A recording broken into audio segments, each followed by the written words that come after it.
사람은 서로 영향을 주고 받으며 살아가는 존재입니다. 사람은 생각을 통해서 논리를 전달하고, 마음을 통해서 감정을 전달하고, 영을 통해서 하나님의 말씀을 전달합니다. 사람은 영적인 존재입니다. 하나님의 말씀은 사람의 영을 통해서 다른 사람의 영에게 전달됩니다. 오순절에 다락방에 모였던 제자들에게 성령이 충만하게 임하게 되자 그들은 길거리로 뛰어나가게 되었고, 외국에서 온 유대인들에게 외국 방언으로 복음을 전하게 됩니다. 유대인들이 이게 전한 제자들이 방언으로 복음을 전하자 사람들은 깜짝 놀랐습니다. 저 사람들은 갈릴리 사람들인데 외국어를 할 줄 모르는데 방언을 전하자 사람들이 놀라기도 했지만, 또 하나의 반응은 술에 취한 거 아니냐, 이렇게 조롱을 했습니다. 왜요? 자신이 받아들이기 힘들거나 이해하기 힘들면 조롱해 버립니다. 저건 술 취한 거야, 이렇게. 그러자 성령 충만했던 베드로 사도가 그들의 앞에 서서 설교를 하기 시작했습니다. 지난주에 설교한 내용을 정리해보면 핵심이 세 가지였습니다. 첫 번째는 지금 발생하고 있는 이 성령의 역사, 이 지금 변화, 놀라운 변화는 사람이 계획했거나 사람이 조작한 게 아니라 구약 요엘 선지자의 말씀에 예언된 대로 이 예언이 성취된 거다. 정리해보면 이런 겁니다. 하나님의 역사다. 이 성령의 변화는 사람이 만든 게 아니다. 두 번째는 이 성령의 역사는 예수님과 연관된 거다. 예수님께서 부활하셔서 사람들로 승천하신 다음에 하나님 우편에 앉으셔서 하나님께서 주셨던 성령을 받아서 이 땅에 보낸 것이다. 이 성령의 역사는 예수님과 연관된 것이다. 세 번째는 50일 전에 너희가 십자가에 못 박아 죽었던 그 예수님을 하나님께서 우리의 주님과 그리스도 메시아가 구원자가 되게 하셨다. 여기에 대한 설교는 지난 설교를 들으면 자세히 설교를 했습니다. 어쨌든 이 베드로의 설교를 들었던 유대인들은 그 유대인들을 설명해 보면, 이 베드로의 설교를 듣고 있는 유대인들을 먼저 설명해 보면, 이 먼 나라에서 왔던 유대인들도 있었지만 사실은 누가 더 많았어요? 예루살렘에 살고 있던 사람들이 더 많았습니다. 근데 예루살렘에 살고 있던 유대인들의 특징은 어떤 사람들이냐면, 이 사람들은 예수님께서 예루살렘에 입성하실 때 환호성을 올렸던 사람입니다. 왜요? 이 사람이 곧 로마에서 우리 이스라엘을 독립시킬 메시아일 거다. 근데 또 이 사람들이 일주일 만에 변했어요. 빌라도의 법정에서 예수님이 재판을 받자 밖에 모여서 뭐라고 해요? 십자가에 못 박아라. 십자가에 못 박아라. 금방 메시아라겠다. 금방 십자가에 못 박아라겠다. 왜 그러는 겁니까? 이들을 한마디로 군중이라고 합니다. 자신이 하는 행동에 명확한 목적과 이유가 있는 게 아니라 그냥 상황에 따라서 사람들이 이야기를 듣고 움직이는 사람들입니다. 요즘도 서울 광화문에 가면 많은 사람들이 모여서 이렇게 뭔가 주장을 합니다. 어떤 사람이 어떤 목적으로 선동하는지도 모르고 가라가면 가라고 오라면 오고 이렇게 모여서 소리를 칩니다. 왜냐하면 그들 안에 진리가 없기 때문입니다. 베드로의 설교, 지난주에 설교했던 설교처럼 베드로의 설교는 유대인들에게 엄청난 충격을 주었습니다. 왜냐하면 그들은 왜 예수님을 십자가에 못 박으라 이렇게 이야기했냐면, 예수님을 유대 종교 지도자들이 이야기했던 것처럼 이단이라고 생각했기 때문에. 뭐라고요? 이단이라고 생각했기 때문에 예수님은 죽어야 된다 이렇게 굳게 믿고 있었어요. 잠시 선동당했지만 그렇게 믿고 죽였습니다. 그렇게 이야기했어요. 그런데 베드로의 설교를 듣고 보니까 뭐였어요? 자신들이 얼마나 큰 죄를 저질렀는지를 깨닫게 된 겁니다. 아, 이건 이단이 아니라 하나님이 보낸 하나님의 아들이었구나, 이걸 깨닫게 됩니다. 그래서 36절 37절 말씀 보시면, 그런즉 이스라엘 온 집은 확실히 알지니 너희가 십자가에 못 박은 이 예수를 하나님이 주와 그리스도가 되게 하셨느니라 아니라, 그들이 이 말을 듣고 마음에 찔려 베드로와 다른 사도에게 물어 이르되 형제들아 우리가 어찌할꼬 하거늘. 유대인들이 이제 당황했습니다. 이게 어떻게 해야 되나? 큰 죄를 저지르고 말았는데, 이게 하나님의 말씀의 능력입니다. 사람들에게 감정으로 호소해도 못 알아먹어요. 논리적으로 설명해도 꿈쩍도 않습니다. 하지만 영을 통하여, 성령을 통하여 말씀이 그들 안에 들어갔을 때 그들의 반응이 뭐예요? 우리가 어찌해야 되는가? 이렇게 반응이 나오는 겁니다. 히브리서 4장 12절에 하나님의 말씀에 대해서 이렇게 설명합니다. 하나님의 말씀은 살아있고 활력이 있어 좌우에 날선 어떤 검보다 예리하여 혼과 영과 및 관절과 골수를 찔러 쪼개기까지 하며 또 마음의 생각과 뜻을 판단하나니 하나님의 말씀은 살아있고 활력이 있대요. 왕성하게 움직인다고 합니다. 양쪽에 나리선 검처럼 너무나 날카로워서 사람의 영과 혼과 관절 골수는 육체를 말합니다. 이것을 다 쪼개서 뭐 하는 거예요? 감추어진 것을 다 드러냅니다. 그리고 뭐예요? 마지막에 그것을 판단합니다. 어떤 분들은 교회 예배 와서 하나님의 말씀을 본인이 판단하려고 합니다. 이 성경은 뭐라고 해요? 하나님의 말씀이 우리를 판단한다고 이야기합니다. 우리가 말씀을 읽는 게 아니라 말씀이 우리를 읽습니다. 우리가 말씀을 읽고 있으면 우리가 말씀을 읽는다고 생각하잖아요. 그게 아니라 말씀이 우리를 읽습니다. 그렇게 하나님의 말씀이 우리 안에 우리를 읽고 판단하면 나타나는, 성령이 역사하면 나타나는 첫 번째 반응이 뭐냐면 죄를 깨닫고 죄를 회개하게 됩니다. 요한복음 16장 7절에 12절까지는 성령이 오시면 나타나는 변화, 역사, 깨달음에 대한 이야기를 합니다. 그러나 내가 너에게 실상을 말하노니 내가 떠나가는 것이 너에게 유익이라. 내가 떠나가지 아니하면 보혜사 성령이 너에게로 오시지 아니할 것이요 가면 내가 그를 너에게로 보내리니 그가 와 성령이 오시면 죄에 대하여 의에 대하여 심판에 대하여 세상을 책망하시리라. 죄에 대하여면 그들이 나를 믿지 아니하며 의에 대하여면 내가 아버지께로 가니 너희가 다시 나를 보지 못하며 심판에 대하여면 이 세상 임금이 심판을 받았음이라. 내가 아직도 너에게 이를 것이 많으나 지금은 너희가 감당하지 못하리라. 성령이 이 땅에 오시면 세 가지에 대해서 책망한다는 걸 깨닫게 한다는 겁니다. 왜 그걸 몰라 하고 이렇게 책망하시면 그걸 깨닫게 하는데, 첫 번째는 죄에 대해서, 두 번째는 의에 대해서, 세 번째는 심판에 대해서 좀 설명해 보면, 성령이 오시면 예수님을 믿지 않는 것이 죄라는 것을 깨닫게 하신다는 거예요. 죄가 뭔지. 우리 이렇게 살인한 것도 아니고 도둑질한 것도 아닌데 예수님 안 믿는다고 무슨 죄야? 이게 아직 성령이 그 안에 역사하지 않은 겁니다. 성령이 역사하시면 예수님이 믿지 않는 게 큰 죄구나, 이걸 깨닫게 이걸 알게 한다는 거예요. 이게 쉽지 않습니다. 그냥 맨정신으로 이걸 설득한다고 깨닫는 게 아니라 성령이 역사하시면 내 안에서 예수님 안 믿는 게 큰 죄구나, 이게 깨달아진다는 거예요. 두 번째, 의에 대하여는 착하게 살고 선하게 살고 도덕적으로 사는 겉으로 드러나는 의에, 이것의 밑바탕이 되는 근본적인 의가 있는데 그게 바로 예수님께서 십자가에 죽으신 사건이라는 것을 깨닫게 된다는 겁니다. 우리가 십자가의 은혜로만 의인이 될 수 있고 구원받을 수 있음을 깨닫게 됩니다. 누가 역사해야? 성령이 역사하면 진짜 의가 뭔지를 우리가 알게 된다는 거예요. 세 번째, 심판에 대해서. 성령이 역사하면 심판에 대해서 깨닫게 되는데, 마귀가 마지막 날 지옥에 가는 심판이 있을 때 예수님을 믿지 않는 사람들이 함께 마귀와 함께 지옥에 가는구나, 이걸 깨닫게 한다는 거예요. 지옥 심판 나하고 상관없는 일이야. 뭐요? 천국지은 뭐라고 생각해요? 착하게 살아라고, 그냥 동화처럼 뒤로 가, 이렇게 생각한다는 거예요. 근데 이게 깨달아지지 않는 겁니다. 왜 깨달아지지 않아요? 그 안에 성령이 역사하면 이 천국과 지옥이 심각한 내 문제로 생각되고 예수님께 가야 구원을 받을 수 있겠구나, 이게 깨달아진다는 거예요. 성령이 오시면 하는 세 가지 역사가 뭐냐면 죄에 대해서, 의에 대해서, 심판에 대해서 올바른 깨달음이 있어야 우리가 올바른 믿음을 가지고 신앙생활을 하게 될 수 있다. 성령이 그렇게 이야기합니다. 성령 충만했던 베드로가 설교하게 되자 예수님을 죽일 때까지마다 이단이라고 생각했는데 이게 진짜 예수님이 하나님의 아들이셨구나라는 깨달음이 그들 안에 있게 되자 이제 우리가 어찌해야 되냐, 이렇게 탄식이 튀어나오는 겁니다.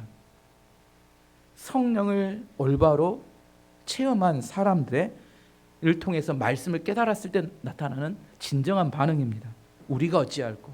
저는 우리 교회 안에 모든 성도들에게 이런 반응이 있기를 원합니다.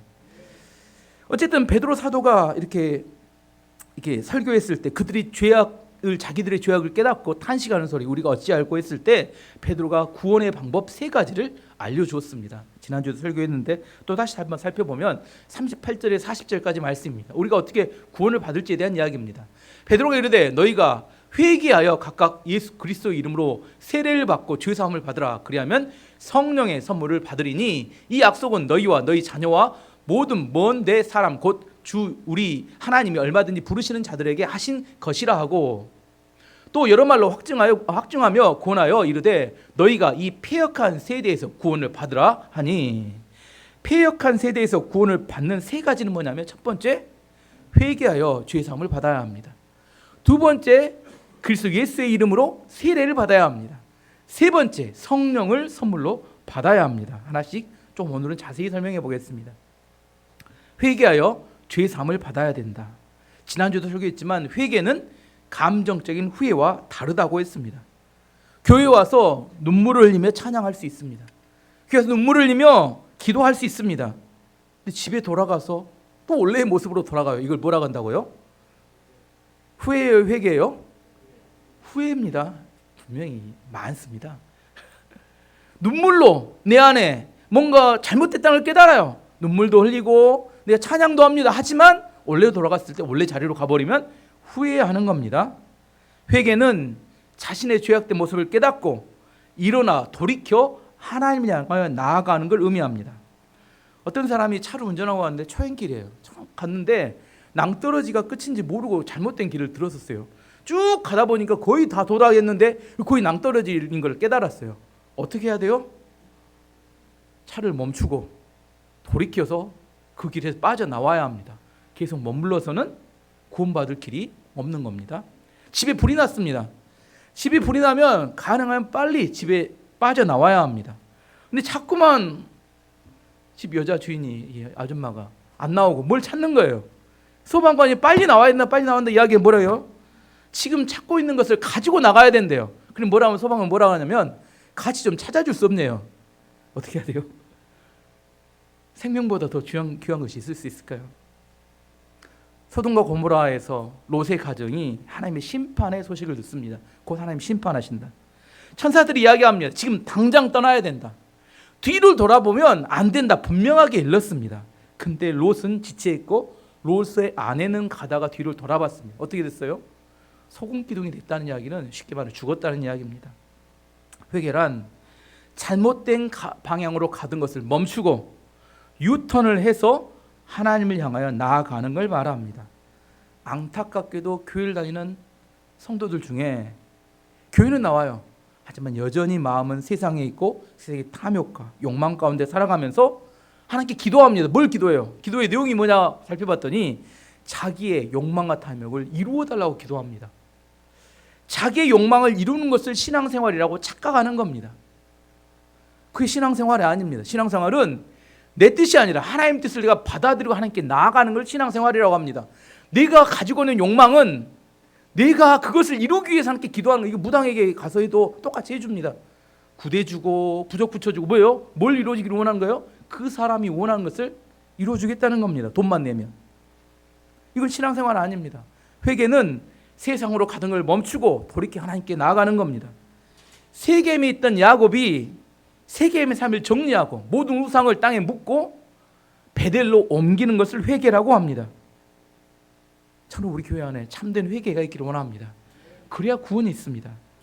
두 번째는 그리스도 예수의 이름으로 그리스도의 이름으로 세례를 받으라. 세례란 두 가지를 의미하는데 물속에 들어갈 때 죽는 내 옛사람이 죽고 나의 욕망이 죽고 사기꾼이었던 야곱이 죽는 것을 말합니다.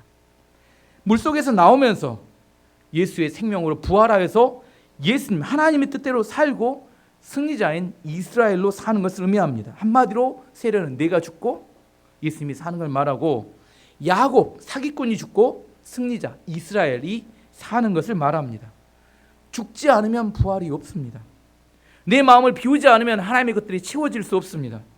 나의 실패했던 방법을 내려놓지 않으면 하나님의 예수님의 성공한 방법을 얻을 수 없습니다. 예수님과 함께 십자가에서 죽을 때, 내 옛사람이 죽을 때 내가 예수님과 함께 부활할 수 있습니다. 그것을 로마서 6장 3절 4절이 이렇게 말합니다. 무릇 그리스도 예수와 합하여 세례를 받은 우리는 그의 죽으심과 합하여 세례를 받은 줄을 알지 못하느냐. 그러므로 우리가 그의 죽으심과 합하여 세례를 받음으로 그와 함께 장사되었나니 이는 아버지의 영광으로 말미암아 그리스도를 죽은 자 가운데 살리신 것 같이 우리로 또한 새 생명 가운데 행하게 하려 함이라. 제가 이야기했던 이야기가 다 요약된 이야기입니다. 죽은 척해서 부활할 수 없습니다. 죽어야 합니다. 그래야 놀라운 부활의 생명으로 우리가 살아갈 수 있습니다. 두 번째, 세례를 받으라. 세 번째는 성령을 선물로 받으라. 성령을 의지하며 살아가는 걸 말합니다. 성령 충만함을 이야기합니다. 오합지졸이었던 예수님의 제자들조차도 성령이 임하자 이 사람들이 용감한 복음의 증거자로 완전히 뒤집어져서 바뀌게 됩니다. 이게 성령의 능력입니다. 내 힘으로 되지 않습니다. 패역한 세대에서 구원을 받는 세 가지에 대한 설교를 했습니다. 첫 번째는 뭐예요? 회개하고 돌이켜야 합니다. 두 번째, 세례를 받고 내가 아니라 예수로 살아야 합니다. 세 번째, 성령 충만하여서 성령을 따라 사는 삶을 살 때, 이렇게 삶을 살 때 구원에 이르는 믿음을 가진 사람이라고 이야기합니다. 베드로의 성령 충만한 설교를 통하여 이날 세례받고 구원받은 사람이 몇 명이었다고요? 3,000명이나 되었습니다. 오순절에 다락방에 모여서 기도했던 120명, 그 다음에 그날 구원받았던 3,000명, 이 사람들이 모여서 인류 최초의 교회가 탄생합니다. 그게 누구예요? 뭐예요? 예루살렘 교회. 교인 수가 몇 명이에요? 3,120명의 인류 최초의 교회가 탄생합니다. 사도행전은 이 교회의 역사의 연장입니다. 예수님께서 이 땅에 오셔서 십자가를 지시고 부활하셨던 궁극적인 목적이 뭐냐? 이 교회가 예수님의 꿈입니다. 이 교회를 만들어서 뭐예요? 이 교회를 통하여 구원받는 방법으로 하나님께 이 땅에 심으신 겁니다. 그래서 그 예루살렘 교회가 하나가 탄생된 게 지금 전 세계로 수없이 많은 교회로 퍼져서, 우리 교회도 그 교회, 예루살렘 교회가 퍼져서 그 결과물입니다. 뭐 하는 거예요? 구원의 통로를 하나님이 세우신 게 교회였다는 겁니다. 이게 그 오순절에 최초의 예루살렘 교회가 만들어진 겁니다. 예루살렘 교회의 외형적인 특징을 몇 가지 살펴보면, 첫 번째, 예루살렘 교회는 예루살렘이라는 지역에 있었던 교회입니다. 지역 교회였습니다. 두 번째, 교회 내 수는 아까 말한 대로 3,120명이었습니다. 교회를 보면 최고의 지도자, 교회 지도자는 누구였냐면 12명의 사도들. 중간 지도자는 그 성령 충만을 받았던 다락방에 있었던 120명, 사도들까지 포함해서 120명, 그리고 새신자 3,000명. 새신자가 엄청 많았습니다. 그리고 이 교회 또 특징은 뭐냐면 교회에 건물이 없었습니다. 뭐 갑자기 하루에 3,120명이 모일 교회 예배당을 만들었을 때 교회 건물이 없었습니다. 다 가정에 나누어져서 예배를 드렸습니다. 그래서 교회가 반드시 건물이 있어야 하는 건 아닙니다. 시오노 나나미가 썼던 로마인 이야기에 이런 말이 나옵니다. 로마는 아름다움을 표현할 수 없을 때 큰 건물을 지었다. 아름다움을 표현할 수 없을 때 큰 건물을 짓습니다. 무슨 말이에요? 사람들이 헌차, 명품, 뭐 큰 겉으로 드러나는 것들을 자꾸 추구해 갈 때 뭐가 없어서 그런다고요? 마음 내면에 아름다움이 없으면 겉으로 드러나는 큰 것을 추구합니다. 하지만 예루살렘 교회는 마음에 성령 충만함이 있었기 때문에 건물이 없어도 전혀 상관이 없습니다. 그냥 모이는 것 자체가 감격이고 너무 좋았어요. 중세 신학자였던 토마스 아퀴나스가 이런 이야기를 했습니다.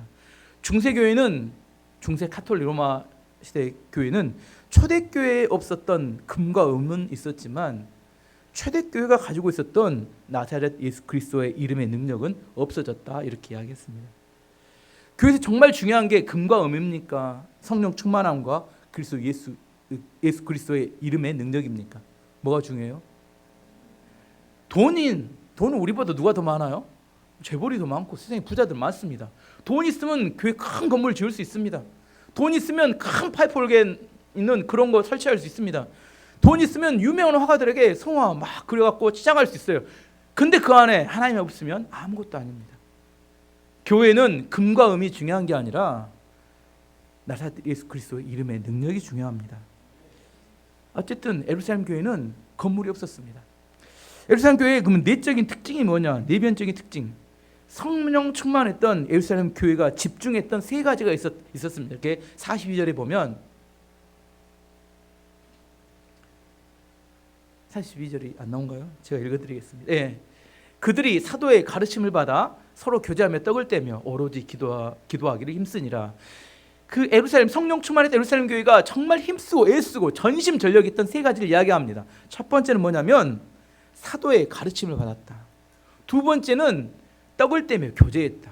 세 번째는 기도하는데 전심전력이다. 이게 세 가지를 이야기합니다.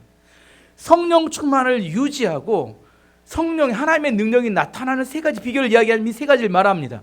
사도의 가르침을 받아 떡을 떼며 교제하고 그 다음에 기도하는 거, 이것에 집중했다는 거예요. 성령 충만, 어떻게 성령 충만해질 수 있느냐? 제가 이야기해 줄 수 있는 것은 이 세 가지입니다. 하나씩 살펴보면 사도의 가르침을 받는 데 집중했습니다. 교회에서 가장 중요한 일 중에 하나는 뭐냐면 사도의 가르침을 받는 일입니다. 그럼 사도들이 뭘 가르쳤을까? 내가 사도행전을 읽어보면서 베드로의 설교나 뒤에 나온 스데반의 설교를 봤을 때 구약 성경을 가르치는 구약 성경, 그때는 신약 성경이 없었으니까 구약 성경을 통해서 예수님의 사역과 예수님의 십자가의 사건, 예수님의 부활과 예수님의 하신 일의 구원의 역사에 대해서 가르쳤을 것 같아요. 구약 성경을 통해서 또한 그 예수님의 가르침을 어떻게 우리 삶에 적용할 것인가, 이걸 가르쳤을 것 같아요. 저하고 똑같습니다. 성경을 통해서 예수님이 어떤 분인가, 우리를 위해서 어떤 일을 하셨는가를 가르치고 구체적으로 우리가 어떻게 이걸 적용할 것인가, 이걸 가르치는 것이 사도의 가르침입니다. 하지만 여기서 중요한 게 있어요. 다른 걸 하나 예를 들어보면 우리가 믿음이 있으면 구원을 받는다 이렇게 이야기하잖아요. 맞죠? 근데 그 믿음이 어떤 믿음인가에 대한 이야기를 해보려고 합니다. 그 믿음을 답부터 이야기하자면 사도들이 예수님을 믿었던 바로 그 믿음을 말합니다. 그냥 믿음이 아니요. 어떤 사람하고 이야기할 때 믿음 생활 하십니까? 물어봤어요. 그랬더니 저는 교회도 다니고 믿는 사람입니다 이렇게 이야기했어요. 그래서 물어봤어요. 그럼 어떤 믿음을 갖고 있으면 말을 못해요. 과연 뭘 믿는지, 여러분 혹시 여러분이 뭘 믿고 있는지, 믿는데요. 믿는 사람이 뭘 믿는지 물어보면 뭘 믿는지를 몰라요. 내가 뭘 믿는지를 명확하게 고백할 수 있어야 내가 뭘 믿는지 확신할 수 있는 겁니다. 오늘 그걸 깨닫기 원합니다. 사도의 가르침을 받는다는 것은 내가 뭘 믿는지를 명확히 아는 걸 말합니다. 마태복음 10절 16절에 베드로의 고백입니다. 시몬 베드로가 대답하여 이르되 주는 그리스도시요 살아계신 하나님의 아들이시니이다. 베드로의 예수님에 대한 믿음의 고백이 뭐냐면 예수님 당신은 하나님의 아들이고 우리를 구원할 그리스도십니다. 이렇게 고백했습니다. 이 고백을 진실로 할 수 있을 때 우리 안에 구원에 이르는 믿음을 얻게 됩니다. 구원에 이르는 믿음이란 사도들이 가졌던 바로 그 믿음을 갖는 걸 말합니다. 우리가 사도의 가르침을 받는다는 것은 사도들이 가지고 있던 그 믿음을 우리가 전수받는다는 것을 의미하는 겁니다. 교회에 다니기 때문에 구원을 받는 거 아닙니다. 또 교회 다니지도 않으면서 자기는 천국 갈 수 있는 믿음이 있다고 이렇게 확신한다고 이렇게 이야기하는, 어떻게 저렇게 우길까? 띵깡 놓는 겁니다. 구원 없어요. 제 생각에 분명히 이야기합니다. 사도들이 가졌던 그 믿음을 가져야 구원받을 수 있는 겁니다. 교회 다녔다고 구원받는 거 아닙니다. 믿는 자가 구원을 받지만 그 사도들이 가졌던, 사도들이 예수님을 어떻게 믿었는지 그 믿음을 가져야 우리에게 구원이 있는 겁니다. 그래서 사도들의 가르침을 받는 겁니다. 이 시대에 이단들이 극성을 피우는 이유는 뭐냐면, 많은 성도들이 이단에 빠지는 이유는 뭐냐면 자신들이 무엇을 믿는지 정확히 모르기 때문입니다. 배우지도 않았고 모르기 때문에 이단들이 이야기하면 거기에 홀라당 넘어가 버리고 마는 겁니다. 내가 무엇을 믿는지 알아야 합니다. 어떤 이단들이 이렇게 이야기합니다. 성령에 충만해지면 가르침을 받지 않아도 저절로 성경의 말씀이 다 깨달아진다. 이게 거짓말입니다. 하나님 우리에게 머리를 주시고 그 안에 뇌를 주신 이유가 뭘까요? 생각하게 만든 이유는 머리를 사용해서 성경을 묵상하고 읽고 이해하라고 주신 겁니다. 사도행전 7장 17장 11, 12절 말씀 보시면 베레아에 있는 사람들은 데살로니가에 있는 사람들보다 더 너그러워 간절한 마음으로 말씀을 받고 이것이 그러한가요? 날마다 성경을 상고함으로 그들 중에 믿는 사람이 많고 또 헬라의 귀부인과 남자가 적지 아니하나. 베레아의 성도들은 뭐 했다고요? 말씀을 믿음으로 받고 날마다 성경을 상고하고 묵상하고 그 성경이 정말 그러한가 해서 이 성경 말씀을 가지고 매일처럼 살아갔다 이렇게 하게. 그랬더니 그 결과가 뭐였다고요? 구원받는 사람의 수가 점점 늘어났다고 합니다. 이걸 말씀의 부흥이라고 합니다. 말씀이 왕성하게 그 교회 안에 역사하여서 그 말씀의 능력으로 그 성도들의 삶이 변화되어지고 그것이 능력이 되어서 부흥하고 성장한 것을 이야기합니다. 중요한 게 사도들의 가르침을 받아야 합니다. 또 지나친 열심으로 또 교회 밖에 성경 공부하시는 분들이 있어요. 또 교회에서 허용하지 않는 모임에 참여해서 공부하는 분들도 있습니다. 이게 어리석은 겁니다. 또 유튜브에서 잘못된 지식을 진리처럼 듣습니다. 유튜브의 문제점이 뭐냐면 유튜브는 많은 구독자와 좋아요를 먹고 사는 그런 시스템입니다. 많은 구독자와 좋아요를 받으려면 어떻게 해야 돼요? 일상적인 이야기를 하면 안 돼요. 기존의 질서를 깨고 파격적인 이야기를 해야 사람들의 어그로 관심을 끌 수가 있어요. 그래서 그런 이야기를 하면 또 그런 이야기 그런 걸 자주 보면 또 뭐요? 그 알고리즘 시스템이라는 게 뭐예요? 내가 본 것을 또 연관된 것만 끌어당겨요. 내가 보는 건 다 뭐만 보여요? 내가 한번 관심을 갖는 것만 계속 보이니까 어떻게 생각해요? 세상이 다 그런 것만 그렇게 생각하고 이게 착각이 옵니다. 이 유튜브라는 게 자기 본 거 그렇게 그걸 확신합니다. 근데 그렇지 않아요. 정말 진실한 진리를 배우려면 성경 말씀을 통해 배워야 합니다. 거기서 가르치는 것들은 다 편협돼 있어요. 왜? 이미 다 알고리즘을 통해서 편향된 지식만 계속 듣기 때문에 그것이 가르친 걸 진리라고 생각하면 큰 착각이 오게 됩니다. 사도의 가르침을 받는 게 중요합니다. 창세기 3장에 하와에게 뱀이 유혹을 했습니다. 선악과를 먹으면 내 눈이 밝아져서 하나님처럼 될 것이다. 이 거짓말을 친 거죠. 근데 그러고 나서 뭘 봐요? 선악과를 보니까 한 번도 생각하지 않았는데 너무 먹음직도 하고 보암직도 하고 지롭게 할 만큼 탐스러워요. 그것만 따먹으면 뭐 할 것 같아요? 천국에 갈 것 같은 그런 마음이 듭니다. 따먹고 나서 어떻게 됐어요? 에덴 동산에 추방당했습니다. 쫓겨났습니다. 이게 인간의 탐욕의 결과입니다. 하지만 기존 질서를 깨고 인간의 욕망을 이렇게 추구하는 유튜브 안에서 내가 욕망이 있어요. 근데 입으로 말하지 못하고 있었는데 유튜브에서 이야기를 해주네? 뭐라고 생각? 다 그렇게 사는구나 이렇게 착각하게 된다는 겁니다. 사도의 가르침을 받는다는 것은 우리가 정말 성경이 말하는 진리 안에 붙들려 사는 걸 말합니다. 교회에서 목회자들과 교회 지도자들의 가르침에 집중할 줄 알아야 합니다. 그 안에서 하나님의 뜻을 깨달을 줄 알아야 합니다. 이 첫 번째 교회가 집중해야 될 성령 충만함 집중하는 게 뭐냐면 사도의 가르침을 받는 것입니다. 두 번째는 교제하고 떡을 떼는 데 집중했습니다. 말씀이 하나님과의 관계라면 이 교제는 다른 성도들과 다른 사람들과의 관계를 의미합니다. 하지만 두 가지는 반드시 순서가 있습니다. 말씀과 교제에는 우선순위가 있다는 겁니다. 하나님과의 관계가 먼저 세워진 다음에 그 다음에 뭐예요? 사람과의 관계를 세워야 합니다. 여기에 두 가지 극단이 있습니다. 첫 번째는 지나친 개인주의. 나는 교제 모임, 셀 모임 이거 중요하지 않아. 난 그걸 무시하고 살 거야. 교회란 기본적으로 공동체로 만들어집니다. 혼자는 교회가 될 수 없습니다. 하나님께서 역사하시는 성령의 역사는 교회 공동체 안에 역사하는 역사를 말합니다. 한 사람이 아무리 잘한다고 해서 그 안에 성령이 역사에서 그 안에 어떤 능력을 나타내지 않는다는 겁니다. 교회는 기본적으로 두 사람 이상의 공동체를 통해서 역사하는 곳입니다. 혼자 잘한다고 잘 될 수 있는 곳이 아니라는 겁니다. 함께 모여서 한 마음으로 기도할 때 능력이 나타나는 겁니다.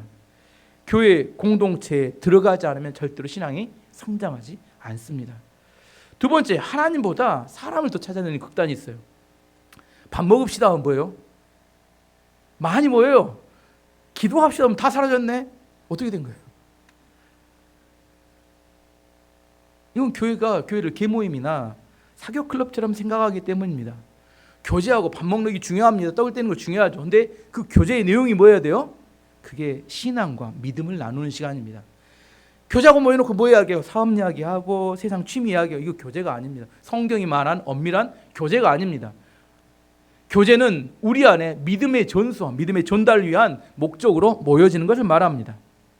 구약 성경에 아브라함, 이삭, 야곱 이들에게 축복할 때 하나님이 항상 하셨던 이야기는 뭐냐면 너와 내 자손들이 많은 복을 받고 복의 통로가 될 것이 이렇게 말씀하셨어요. 하나님은 관심은 공동체에 있다는 거예요. 공동체. 나 혼자가 아니라 우리 가족 공동체든지 공동체 안에 주시는 축복을 통로로 만들겠다는 겁니다. 그래서 우리는 항상 공동체적인 관점을 갖는 것이 교제의 출발입니다. 다른 예로 양이 이끄는 사자 부대가 있어요. 양이 뭐예요? 지휘가 아니고 사자들이 졸병입니다. 반대로 사자가 이끄는 양부대가 있습니다. 사자가 이렇게 리더고 지휘가 아니고 양들이 뭐예요? 졸병입니다. 누가 이길까요? 둘이 붙으면. 양이 이끄는 사자 부대는 사자들이 양의 말을 들을까요? 어림도 없죠. 네가 누구냐. 반대로 사자의 끈 양해보다는 양들이 약해요. 병이 약하지만 사자의 말에 일사불란하게 움직입니다. 누가 이겨요? 사자가 이끄는 양부대가 반드시 이깁니다. 왜냐하면 리더십이 올바로 세워졌기, 공동체가 중요합니다.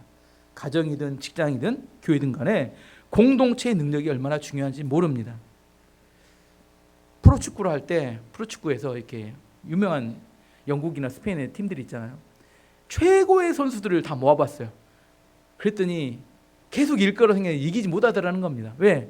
최고의 선수들은 자기가 잘나게 자기를 보이려고 하기 때문에, 공격하는 몇 명이 있으면 그 어시스트하는 미드필더가 있어야 되고 수비하는 수비가 있어야 되는데 뭐 어떻게 해요? 최고의 선수들은 다 자기가 골을 넣겠다고 나서니까 이게 오합지졸이 되는 겁니다.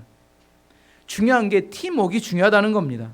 정말 성숙하고 열매가 많이 맺는 성도들이 되기 위해서는 반드시 공동체 안에 소속되어서 그 교제권 안에서 성령의 역사를 함께 체험하고 경험해야 합니다. 이게 교제입니다. 첫 번째는 말씀이었다면 두 번째 교제가 중요합니다. 세 번째는 기도에 전혀 힘쓰니라. 기도는 성도들에게 아무리 강조해도 지나치지 않습니다. 하나님께서 우리에게 얼마든지 응답해 줄 능력이 있으시지만 우리가 기도하지 않으면 응답이 유보가 됩니다. 그냥 주시지 않습니다. 기도해야 주십니다. 교회에서 모일 때 밥 먹는 모임도 좋습니다. 교제하는 거. 하지만 그보다 더 중요한 모임은 모여서 기도하는 모임이 저는 중요하다고 생각합니다. 공식적인 모임이 아닐지라도 3, 4모, 셀별로 모여서 기도하는 모임이 우리 교회에 늘어나기를 원합니다. 그래서 기도하는 맛을 알고 기도의 능력을 알고 기도를 통하여 성령의 충만함을 받는 것을 알아야 합니다. 신앙생활을 오래 하지만 기도가 뭔지 몰라요.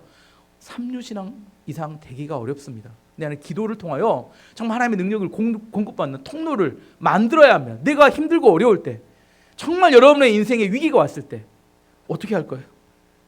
그때 이제 기도의 길을 뚫으려고 하면 뚫려요? 물어볼까요? 기도하는 게 쉬우시던가요?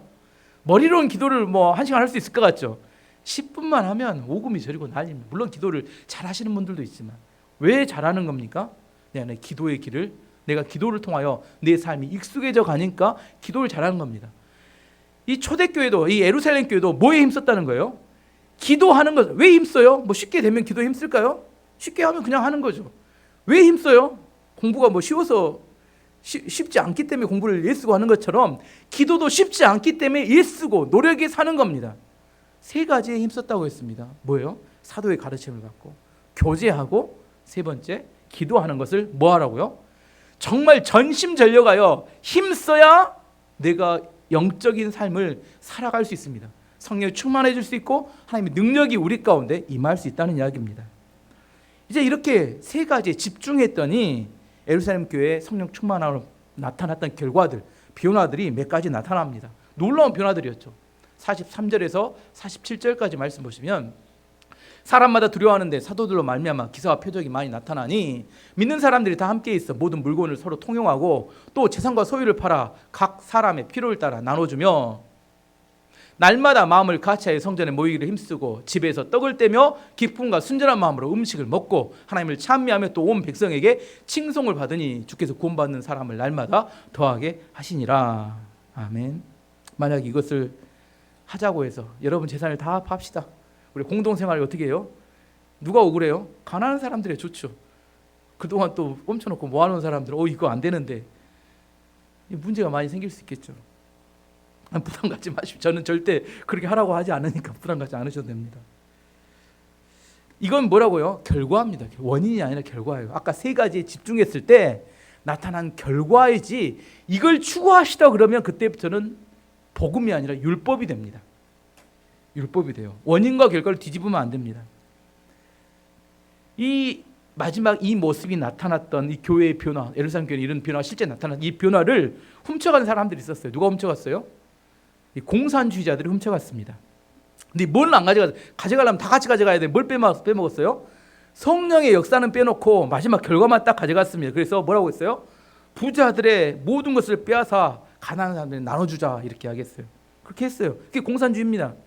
이 평균을 만들어야 되니까 부자들에게 모든 걸 뺏어가지고 가난한 사람들이 다 나눠줘서 이렇게 같이 갑시다 이렇게 하겠어요. 가난한 사람들 입장에 들어보면 어떻게 해요? 오, 그럴싸하고 좋아요. 괜찮은 것 같아. 하지만 긴 시간을 두고 보면 어떻게 돼요? 누가 일합니까? 누가 열심히 일할 것 같아요? 다 마음은 인간의 탐욕은 똑같아요. 나는 째까 일하고 열심히 일하는 놈들을 뺏어가지고 나와 함께 나눠 쓰자. 이게 다 인간의 욕망이고 탐욕입니다. 인간은 죄인이기 때문에 이게 안 된다는 거예요. 그래서 공산주의 했던 나라들은 다 못 살았습니다. 지금 공산주의 나라도 없죠. 실제로는 이렇게 자본주의가 다 들어가서 개인이 다 돈을 갖고 하니까 그래도 지금 유지하는 거지. 공산주의는 성공할 수 없습니다. 또 이 사도행전 마지막 모습을 훔쳐간 곳이 있는데 뭐예요? 이단들입니다. 박태선 씨가 만들었던 이단이 뭘 만들었냐면 많은 사람이 따라오니까 신앙촌이라는 걸 만들어요. 신앙촌. 얘는 신앙촌에서 뭐 물건도 나오고 사고 팔고 했는데, 그래서 공동 생산, 공동 분배하자 했습니다. 들어간 사람들은 전 재산을 팔아 다 들어갔어요. 또 이렇게 요즘 넷플릭스 나왔던 김기순, 아가동산이라는 이렇게 공동생활. 신천지도 청년들이 다 들어가서 공동생활. 근데 그 공동생활의 마지막 수혜자는 누구예요? 교주를 위한 공동생활이었고 공산당원을 위한 공동생활이었습니다. 왜? 인간은 근본적으로 탐욕과 이기심에서 벗어나지 못하기 때문입니다. 탐욕과 이기심 때문에 결국 시간이 오래가면 다 생각이 똑같아요. 나는 적게 일하고 다른 사람 일한 걸로 내가 어떻게 이렇게 누려보겠다, 이렇게 생각하기 때문입니다. 인간의 탐욕과 이기심을 이길 수 있는 공동생활이 가능할까? 가능할까요? 예, 가능합니다. 가능한데 어떻게 하면 가능해요? 뜨거운 사랑이 있을 때 가능합니다. 이기심과 탐욕을 이기는 공동체가 있습니다. 이 지구상에 존재하는. 뭘까요? 가정입니다. 가정. 가정은 이대로 지금도 이렇게 삽니다. 어떤 무엇이 있을 때 가정도 이렇게 이렇게 오합지졸인 가정들이 이렇게 안 되죠. 근데 뜨거운 사랑이 있는 가정은 어떻게 돼요? 공동생활합니다. 공동생산, 공동분배. 저희 집에서 돈은 제가 봅니다. 누가 대부분 쓸까요? 저는 바빠서 쓸 시간이 없어요. 하루 종일 교회나 직장인, 저는 출근을 하고 또 출근을 또 합니다. 병원에 출근했다가 이렇게 다시 교회로 또 출근을 해요. 돈을 쓸 시간이 없어. 근데 대부분의 돈은 가족들이 씁니다. 근다고 제가 불만이 있느냐? 그렇지도 않아요. 근데 가족들이 또 저한테 미안해 생각하느냐? 그렇지도 않습니다. 대단합니다. 아무튼. 왜 그래요? 사랑하니까. 아시겠죠? 사랑하면 이 공동생활이 가능합니다. 근데 요즘은 또 결혼을 해도 또 딴 주머니를 찬다고 이야기해요. 안 해도 딴 주머니. 이게 뭐 결혼하자고 한 건가? 이혼을 준비하면서 지금 결혼한 거, 이게 잘 모르겠어요. 딴 주머니 차는 이유는 뭐예요? 미래에 언제 쪼개질지 모르는 게 뭐 하자는 거예요? 이미 처음부터 이렇게 딴 주머니 차고 시작하자, 이런 이야기 아닌가요?